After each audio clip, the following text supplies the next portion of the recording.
fitness and wellness expert, naturopath, and adventure enthusiast Wendy Pett. And my husband, Todd Isberner. He's a fundraising guru, men's mentor, and Bible scholar. And as a couple, we're going to share riveting breakthrough stories from our guests who've experienced the meaning of a changed life. Our hope is that you will be inspired, equipped, and entertained along your own life journey. So lean in, listen well. This could be your biggest breakthrough.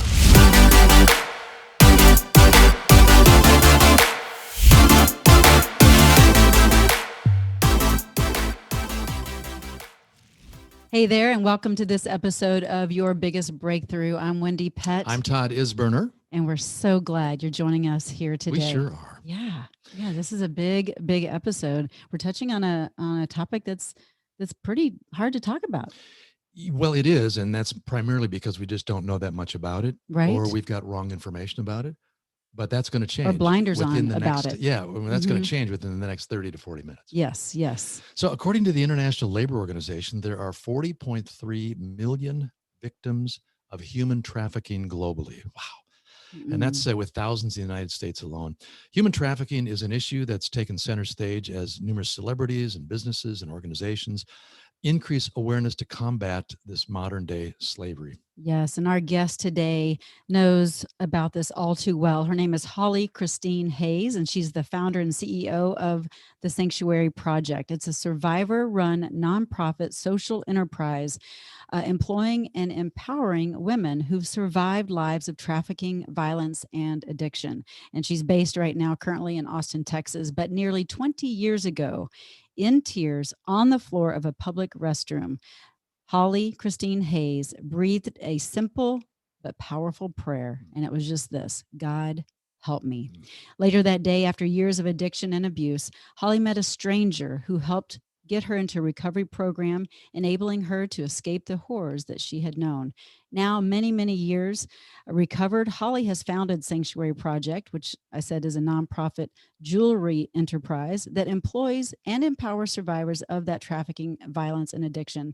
And I love what she's doing with this. Sanctuary Project, founded just 2.5 years ago, has provided more than 10,000 hours of employment to 26 women coming out of trafficking and violence and addiction.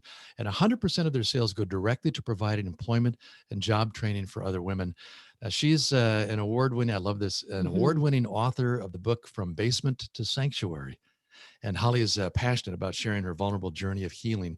She speaks in jails, churches, recovery communities, and conferences all over the globe about transformation from trauma and the Redeemer who can lift any life from the pit. Don't you love that? Holly and her husband, Jeff, enjoy life on a hobby farm and vineyard outside of Austin with their chickens, goats, cows, dogs, and man, got a farm going, and their 1-year-old daughter, Havana. Actually, I think she's almost 2 now. I follow her on Instagram. Cute family. But we want to welcome Miss Holly to the program. Welcome to Your Biggest Breakthrough. Well, hello. Thank you so much for having me. You don't look like a farm girl to me, but man. Yeah, I keep it fancy. I'm fancy farm, you know? She is fancy farm. That's funny. I love it. So Havana, is she almost 2 or? She'll be 2, yes, in just a couple of weeks, almost 2 years old. Wow. I can't believe how fast it goes. Yeah. Thank you. God has been good to us. Amen. Well, we're going to dive right in because you have been through so much, and you come from speaking from a place of authority in this topic. And I know you have such a heart to help educate people, because I think there are so many blinders on about sex trafficking and what's going on in this world. It's like, oh no, it's not happening in this country. But why don't we talk a little bit about the facts about human trafficking right now? Yes. So there's so much misinformation out there about trafficking. There's so little information out there about trafficking. We're just now starting to collect some of the data and stats that we really need to look at this as a global problem, and specifically what it looks like here in the United States. You know, when you talk about the 40 million plus that are being trafficked worldwide, a lot of that is labor trafficking in impoverished nations, and that's a massive issue that kind of started coming to light probably about 20 years ago. And we started asking questions about where are my clothes made and who's making them, and how can we fight for fair trade in that way. But then there's the other side of that, which is sex trafficking. And I think for a long time, people thought that was an over there problem too, and thought that that was happening in Southeast Asia and in Africa, and in countries where there's a lot of poverty and where children were being sold by their parents, often in these rural villages, to men in the big city and chained in brothels. But what we don't talk a lot about is what does that look like here in America, and what does sex trafficking look like here in America? And so I love sharing my story because I think it is a very typical one for what we see here in America.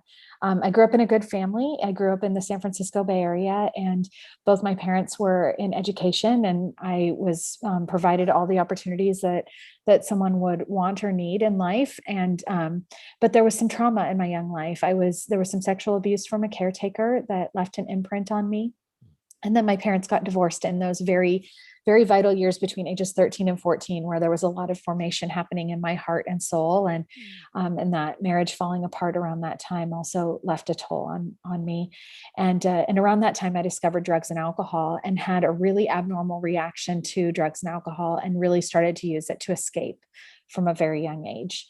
And that escape led to just darker and darker places, and more dangerous relationships over the years, and ultimately led to a really vulnerable situation for me.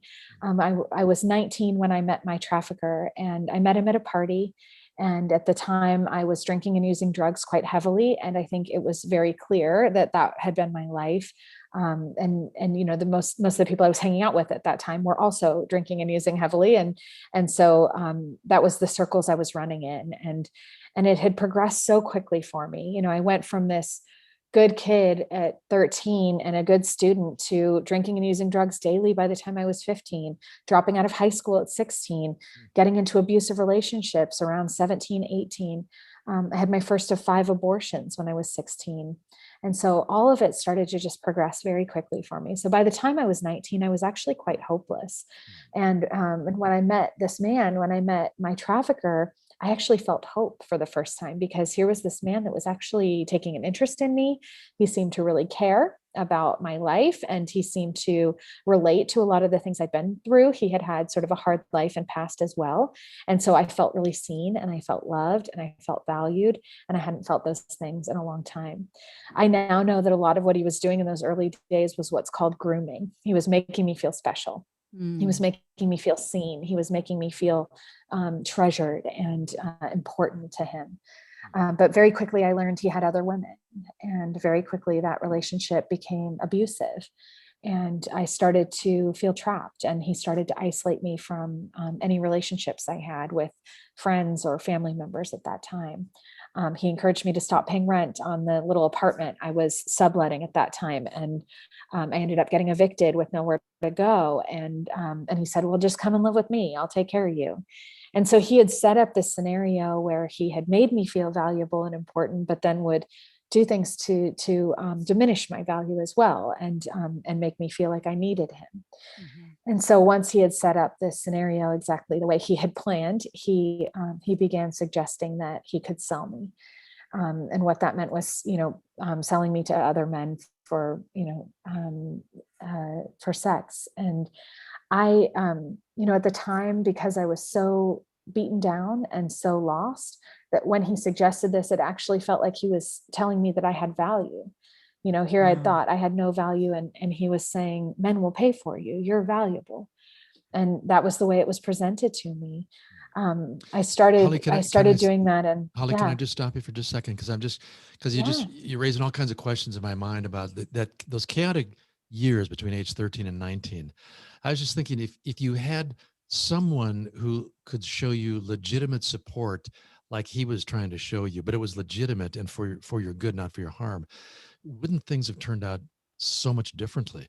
So I guess the question is, for those who are listening, is find someone in that similar situation or themselves. Like it's finding the right kind of support that can be there for your good and not for your bad. And so was there anybody around you at that time that was trying to kind of make up for the things that you were feeling on the inside, so undervalued? Yeah, when those people came along that were healthy, that were trying to make a positive impact in my life, I wanted nothing to do with them. I think I was just so self-destructive at that time. And so I think it's, I do think that we need to try when there are people who are hitting bottom around us. I do think we need to be there and be a presence. Some of those people that were trying at that time are in my life today, are still dear friends today, even though I pushed them away during those years, including my family, who I'm close with today, but had pushed away during those years. And so I think it's important to try, but I think we also have to really let people hit bottom for themselves sometimes. And that was my story. I think I needed to hit a place of just absolute surrender. And for me, that meant kind of wrecking my life. But in order to hit that point where I was really willing to say, I can't do this on my own. I need help. And it's got to come from healthy people and from, a God that I didn't even know or understand existed at that point in my life. Yeah. And Holly, I think about women just like you and young women that are looking for that validation. And when you were pushing away, the dark pushes away the light, right? They don't want to to see the light or because you know what's good for you. You're in your own God kind of mode. And you don't see it at the time, but I'm so grateful that God shook you up and you did hit rock bottom, because it is out of that rock bottom for so many of us. And I can speak, yes, for me too, but how we can overcome and be in a different place. And what you're doing now with your rock bottom is amazing. How God is just a topsy-turvy God and using it all for his good and his glory. But what about the woman, the young girl that doesn't really see the deception? Like, what would you tell her that with her heart being hardened, what would you say? How would you say to soften that heart and to listen to others around her? I think that deep down, I did know how destructive this relationship was. I knew how destructive my lifestyle was. And so I think I would say to anyone who might be listening right now, maybe you've stumbled across this, maybe someone sent you this podcast and you're listening right now, there is more for you. And, I think there was this belief I had that because I had messed up in my life or made bad choices or had fallen into this, kind of this bad crowd or had dropped out of high school or whatever it was, I had started to believe that this was just all there was for me.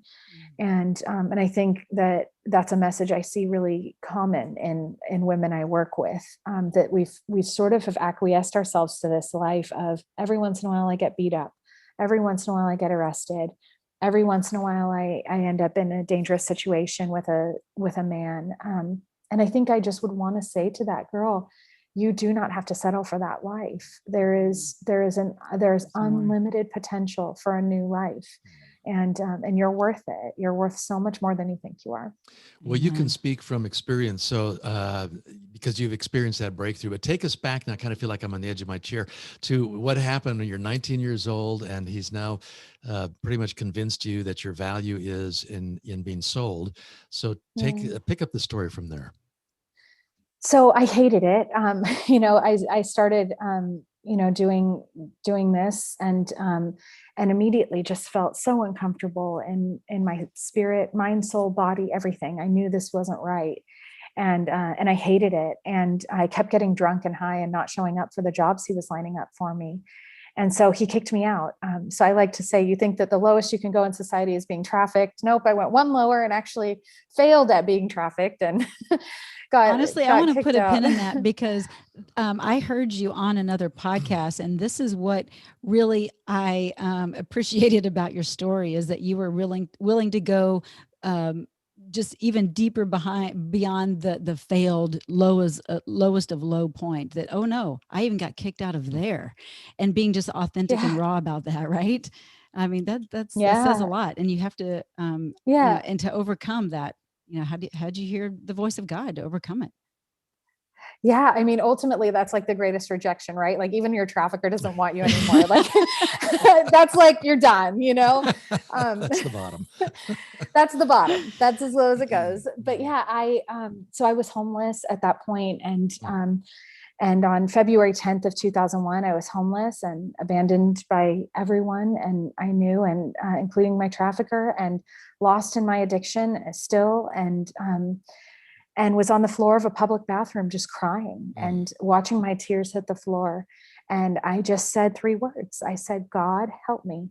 And at the time, I didn't believe in God. I had no experience with God. I didn't know any God people. Anyone who seemed gaudy, I would push them away. I mean, it was like, no, thank you. Don't come near me. Like you were saying earlier, the light that Jesus-y people or God people shone, I didn't want it anywhere near my life. That I just repelled from it. And, but yet in that moment, all I could think to say was, God, help me.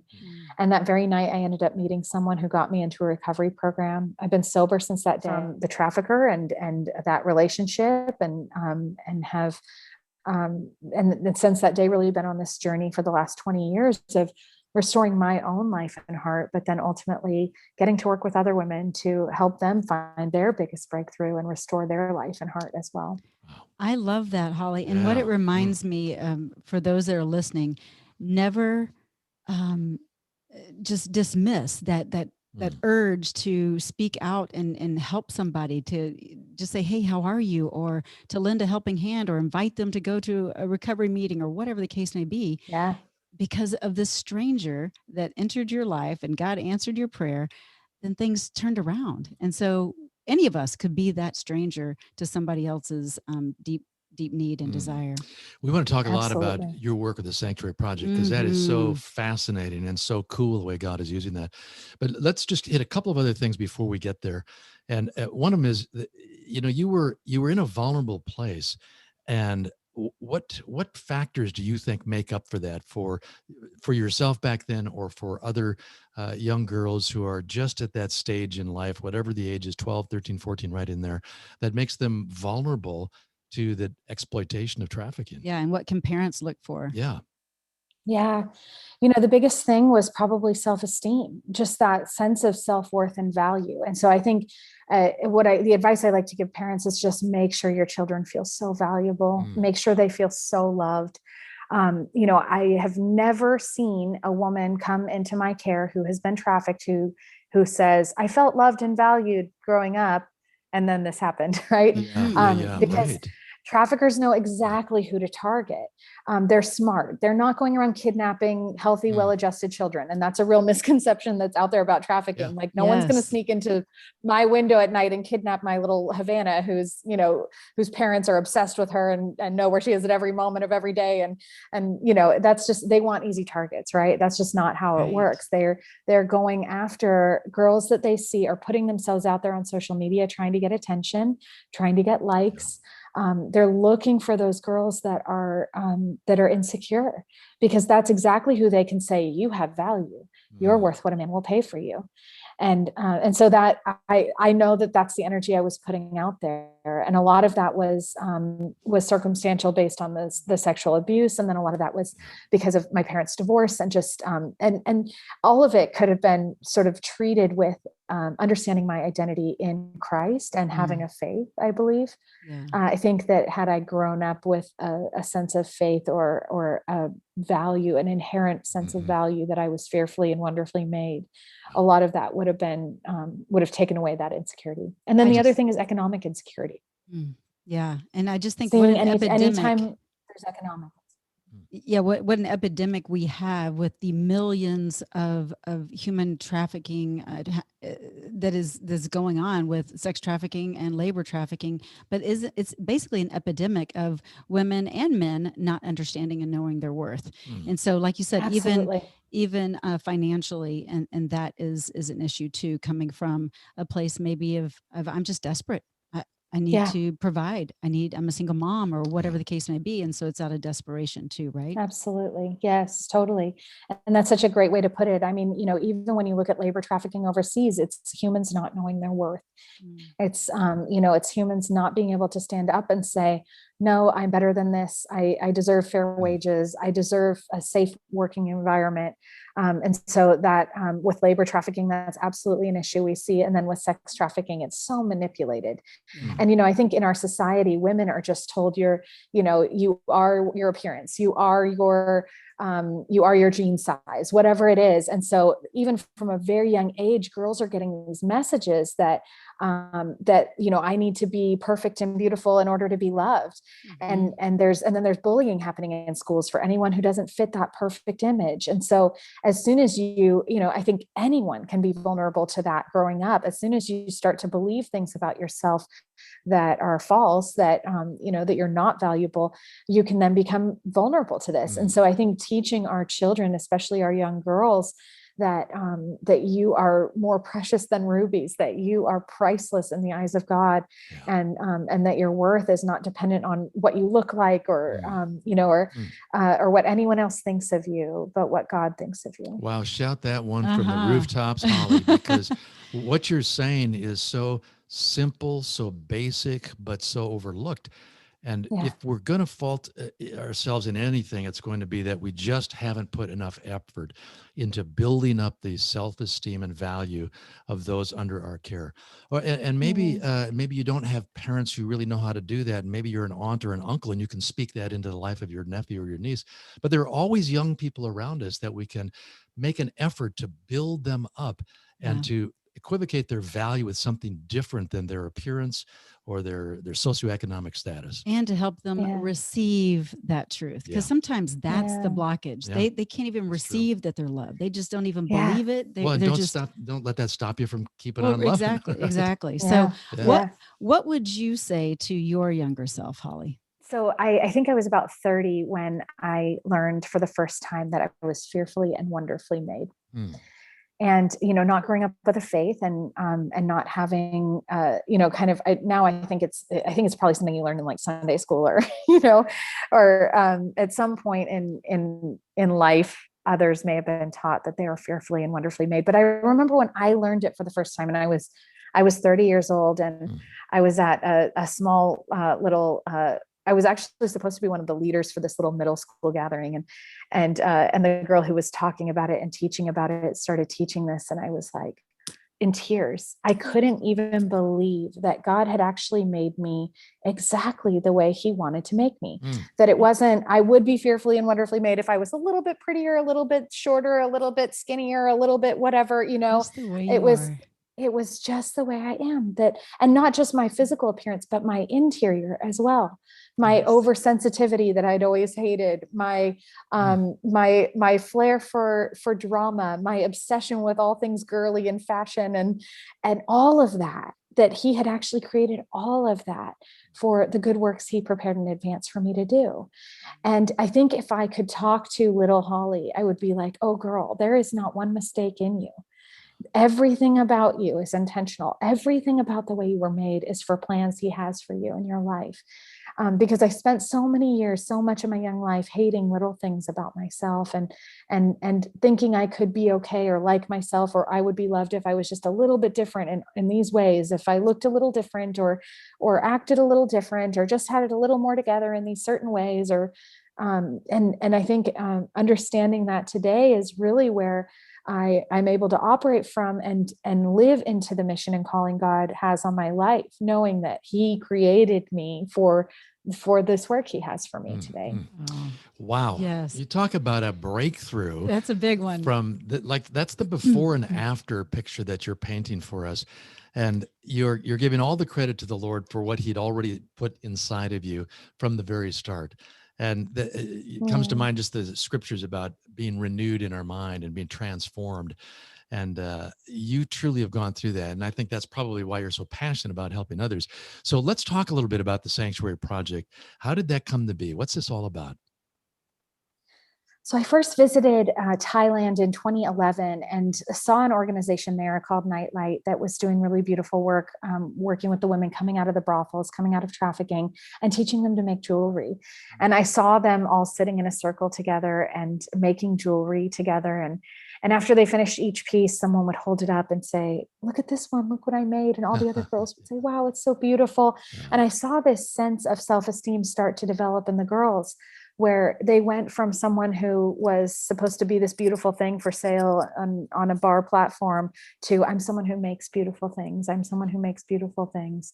And I was so inspired by that. And I thought at one point I might move overseas and work with some of those organizations doing that work. And but then when I got married and moved from Paris, France to Austin, Texas, I realized that that there was no one doing that work here, that, there's no one actually doing, pulling the girls out of trafficking and making jewelry with them here in the States. And I began to feel this call to do this work here. And, one of the things I'd always been frustrated about with sort of the compassion jewelry industry is that it wasn't, they weren't making things that were on trend. So I would buy these things as like a compassion piece. I would say, oh, look at the cute beaded bracelet. I'll buy it because girls made it. And, but then I wouldn't wear it because because, and then I'd go to Nordstrom and buy my actual jewelry that I wore every day. Right. And so I really felt this desire to create a brand that, that's on trend and that's what we would be wearing anyway. And to make something that reflects the actual beauty and value that I see in the women I get to work with and mentor. So I created Sanctuary Project in February of 2018. So we just celebrated 3 years in February, and it's just been incredible to see it working, to see this, this little dream that God birthed in me, to see it going out into the world with power, with his power on it, and to see it working not just to transform lives and heal hearts, but also to spread this message, to see people shopping our line and wearing our products and talking about it and talking about what trafficking looks like here in the States, that it isn't just an over there problem, that it's a here problem, and that there's something we can do about it, that we can fight for freedom for these girls through economic empowerment. Amen. So cool. And Sanctuary Project is not just doing well, it's doing fantastic because you have a new partnership with Target. Yes. I mean, that is amazing. Talk about God just opening up the door to a greater thing, because this is a movement and this is something obviously that's on his heart, and he has paved the way, and nothing is wasted. And so that little girl that was into fashion and drama and all the things, I mean, nothing's wasted. It's coming forth now in your jewelry. And I just love all that you're doing. And I think about the women that you are mentoring. I want to talk a little bit about that, because I love that you are walking them through their own process and their own journey, helping them get to a safe, healthy place. Can you tell us what that looks like, the mentoring? Most of the girls I'm meeting them for the first time in Travis County Jail, our local jail here. And, and at that point, there's a lot of hopelessness when you've been kind of chronically incarcerated. And I feel so grateful I get to intersect them at that moment, because, one of the things that's really difficult about trafficking is that it's usually so the relationships are usually so manipulative that are involved, that most women will not necessarily identify as a trafficking survivor. They're not going to raise their hands and be like, I'm being trafficked, someone come rescue me. It just doesn't work like that. It's so much more nuanced than that. And so what's nice about meeting the girls in jail is that they've been separated from their trafficker.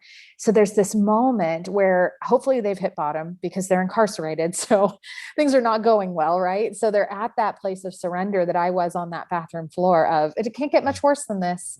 Doesn't get worse, and then they're isolated from their trafficker. So I actually have an opportunity to start to speak into their lives and start to talk to them about their value there. I love sharing my story with girls in the jail, because I think there's, it's one thing to have sort of a good Samaritan come in and say like, oh, you're valuable in the eyes of God, but it's different when it's a sister who's been through it. Yes. And I can sit there and say, hey, I've done it. I've walked your road. I've been there. And let me tell you, like, here's who I am today. I'm in a happy, healthy marriage. I am running a thriving business that just got picked up by Target. I'm a mom. I'm a wonderful mom. I didn't think I would be such a good mom, but I'm a wonderful mom. I love my little girl so much, and I'm able to give her everything. And share her value with her. And so to be able to just be that presence of, I'm someone who's walked through this and look where I am today. It's, I see hope a lot of times for the first time in these girls. So cool. And is it hard for them to kind of trust the conversation in the beginning? Do you need to kind of I mean, there's little things I can always share that sort of help build trust right away. You know, like I did short stints in jail over the years. And so when I get up to speak in the jail, one of the first things I talk about is like, hey, I'm here today and I got to like do my hair. I know y'all are pretty, I know you all are missing your blow dryers and your straighteners right now. And just there's little things where it's right. like, I know how they feel, right? Yes, I know how they feel sitting there. And I know how it feels to see someone from the outside who's able to straighten their hair.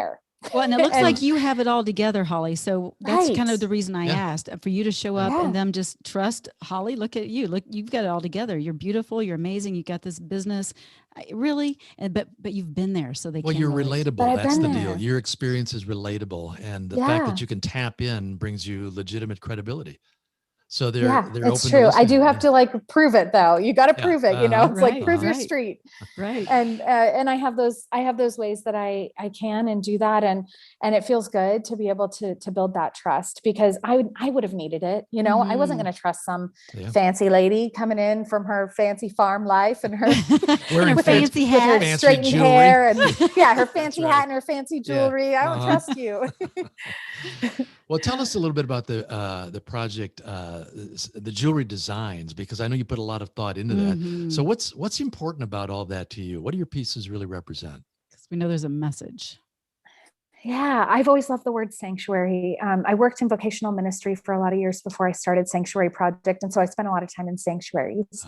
And I was a worship leader. And when you're a worship leader, you have a really beautiful view of the sanctuary, and especially the sanctuary I worked in Paris, France, because it was this incredible, beautiful cathedral from the late 1700s. And so I got to see the stained glass windows and the marble pillars and the ceiling medallions and all the intricate wood carvings and all these beautiful details in the sanctuary.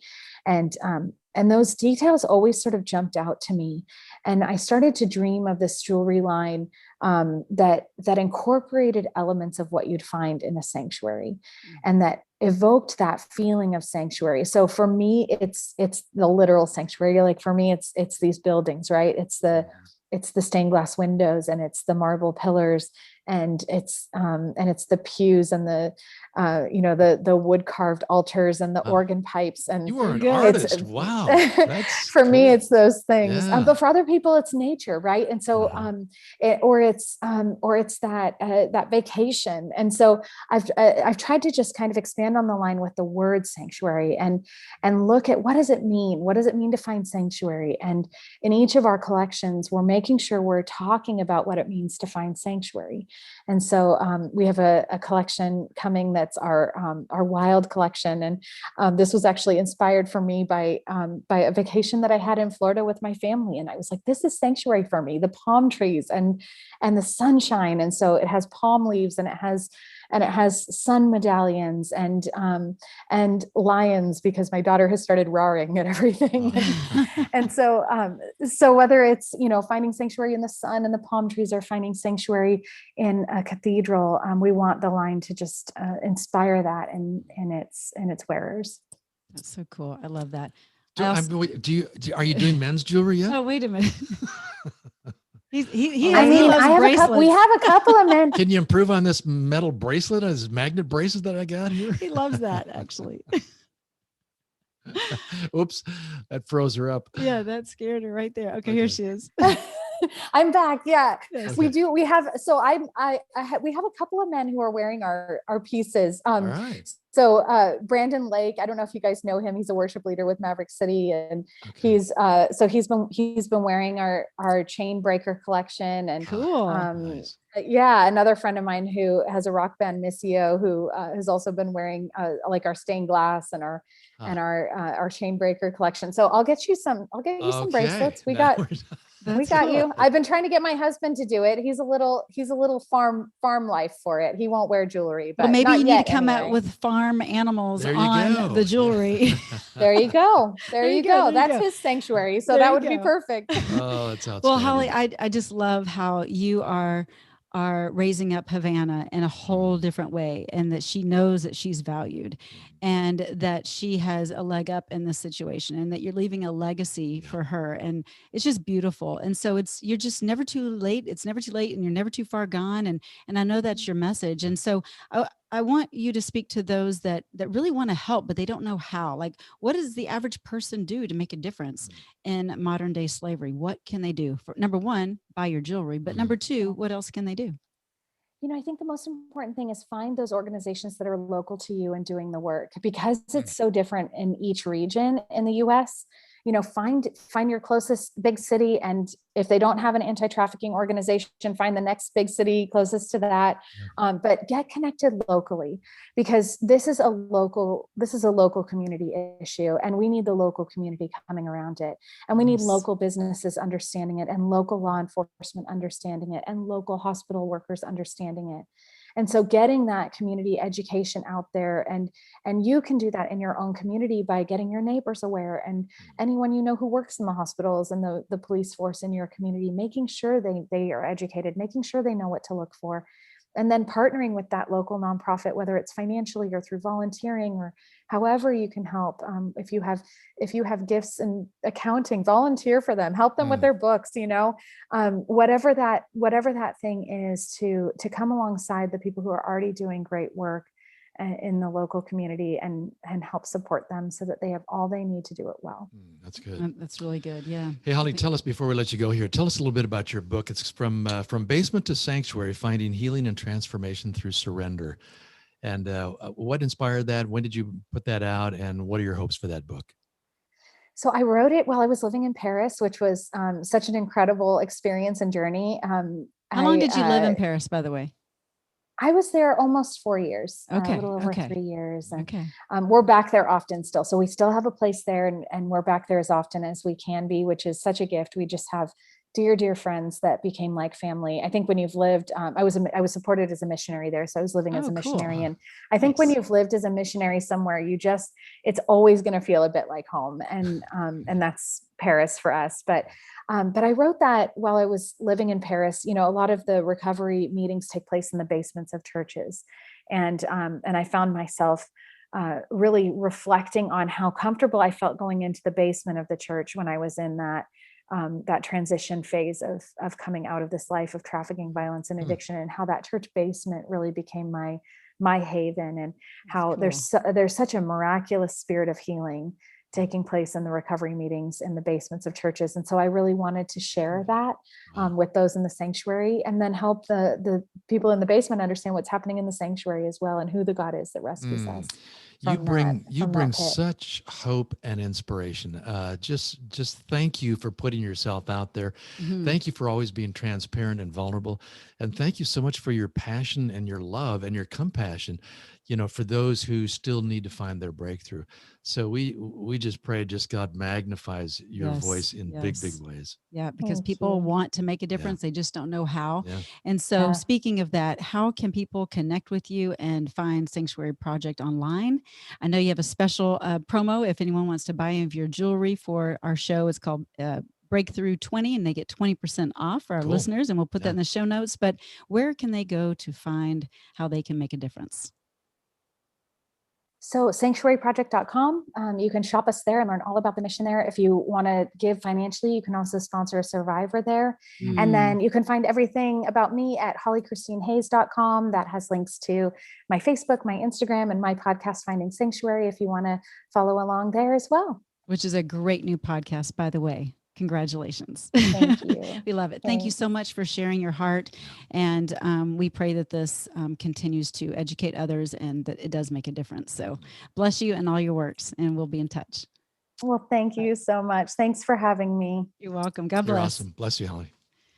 Wow. Okay. That's a tough subject. And sometimes I wanted talking with her about it. Oh, I mean, she's a delight. Yeah. She makes it so much more easy to understand, and not have to dance around it. Yeah. You just feel like she knows how to stir up your passion for this, because it's very real. And let's be honest, most of us are in a little bit of denial in terms of the magnitude of the problem, because we don't want to believe that this could actually happen. But in here's your own living city, proof. in your own city, yeah. in your own neighborhood, Yeah. like you just do not know. So never Yeah. dismiss the opportunity to And step out and help someone, by the way, like that stranger did for and her when she was on the bathroom floor exactly. crying. Be willing to It's okay step to get in out. someone else's Yeah. business. Like, That's hey, how are you? Well, you How just can did I? that the other day with somebody. I You got in their actually business. did. I did. I know. But it's good because I asked if people, I could pray with her, and she jumped out of her truck and yeah, wanted prayer, and it was yeah. beautiful. So I'm I was just grateful. thinking too, I mean, this probably sounds a little bit trite and a little bit